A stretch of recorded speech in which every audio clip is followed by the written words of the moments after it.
Category होती है, एस्केलेमेंथीज और हेलमेंथीज, और दोनों होते हैं ऐसे कीड़ी की जैसे। समझ में आ गया कि नहीं आ गया? समझ में आ गया? अब उचेरिया नाम का होता है वो हमारे ब्लड में घुस जाता है। किसमें घूम जाएगा? ब्लड में। अब ब्लड में घूम के ना वो अपने लिए जगह खोजेगा हम कहाँ रहे। अब इतना छोटा है कि शरीर में आ जाएगा तो उतना पता नहीं चलता है। फिर उसको सबसे अच्छा जगह पैर लगता है।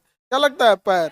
और धीरे धीरे धीरे धीरे यहाँ पूरा अपना कॉलोनी बसाना चालू कर, और बसाते बसाते बसाते 7-8 साल बाद, 6-7 साल जब हो जाएगा पूरा शहर बसा लेगा तो पैरवा फूलने लगेगा। जबकि शुरुआत में उसके लिए बस 2 टेबलेट खाएंगे तो सही हो। जब वो शरीर में आया है तो 2 टेबलेट खाएंगे तो सही हो जाएगा। केवल कितना टेबलेट? 2 टेबलेट। लेकिन पता ही नहीं चलता, वैसे ही खाया जाता है अंदाजे।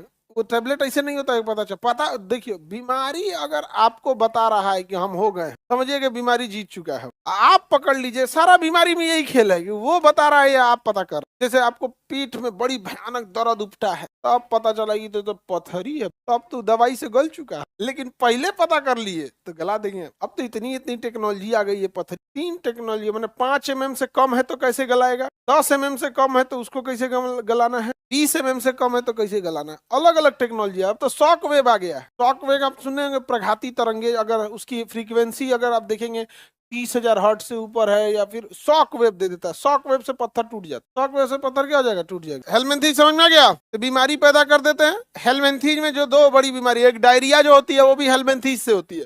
छोटे छोटे होते हैं सब, आंत की दीवारों पे बैठ जाएंगे सब। तो जो पाचक रस है एंजाइम में उसको खुद चूस जाएंगे, निकलने ही नहीं देंगे। डिसेंट्री हो जाएगा, पाचन खराब हो जाएगा। डायरिया भी किससे होता है? हेलमेंथीज से। अब फाइलेरिया भी किससे होता है? हेलमेंथीज। अच्छा, अभी फाइलेरिया जो होता है ये इतने छोटे होते हैं कि ब्लड में घुल जाते हैं, तो हमें दिखेंगे नहीं। और याद कीजिए, मादा क्यूलेक्स मच्छर, याद है? मादा क्यूलेक्स मच्छर से फाइलेरिया नहीं होगा।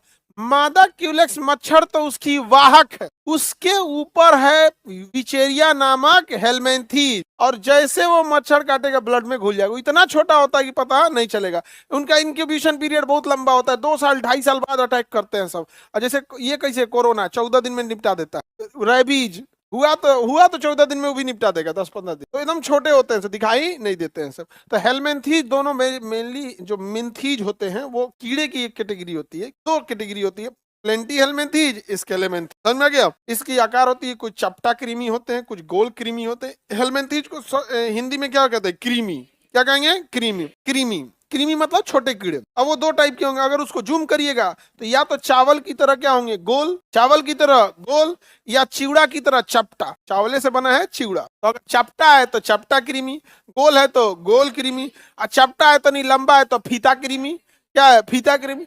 आगवा तो दांत ऐसा निकला है तो हुक वर्म। कौन सा हुक? हुक ऐसा निकला है तो क्या आ जाएगा? Hook worm. लेकिन ऐसे सब ऐसे दिख जाएगा नहीं,